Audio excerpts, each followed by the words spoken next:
नाज़रीन अवामी न्यूज़ में ख़बरनि जो सिलसिलो जारी है। इन वक्त असीं तव्हांखे खडड़ो खां ख़बर ॾींदा हलूं त खडड़ो इंडिया जी जहारियत ऐं पाकिस्तानी फ़ौज जी हिमायत में खडड़ो शहर में हिकु वॾी रैली कढी वई। वधीक तफ़सील ॾिसूं था अख्तर मारी जी रिपोर्ट में।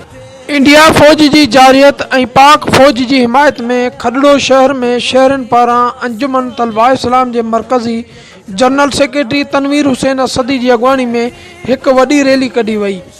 रैली में शरीक माण्हुनि पारां इंडिया ख़िलाफ़ सख़्तु नारेबाज़ी पिणु कई वई। इन मौक़े ते रैली में शरीक अंजुमन तलबा इस्लाम जे मरकज़ी अॻवान तनवीर हुसैन असदी ऐं समाजी अॻवान मुश्ताक हुसैन अॼोकी दिफ़ा पाकिस्तान रैली अंजुमन तलबा इस्लाम पारां कढी वई आहे ऐं इहो रैलियूं सॼे मुल्क में कढी पियूं वञनि।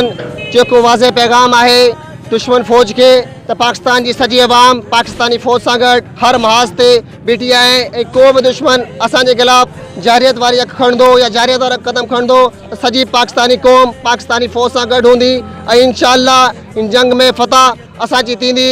ऐं असां अमन पसंद लोग आहियूं। अमन पसंद अमन जो पैगाम इन करे ॾियूं पिया त इस्लाम असांखे अमन जो पैगाम ॾिए थो ऐं हरगज़ असांजे हिन अमन जे पैगाम खे असांजी कमज़ोरी न सम्झो वञे। असां पंहिंजो दिफ़ा करण बि ॼाणूं था ऐं दुश्मन जी हर जारियत जो जवाब उन तरीक़े सां ॾियण बि ॼाणूं था।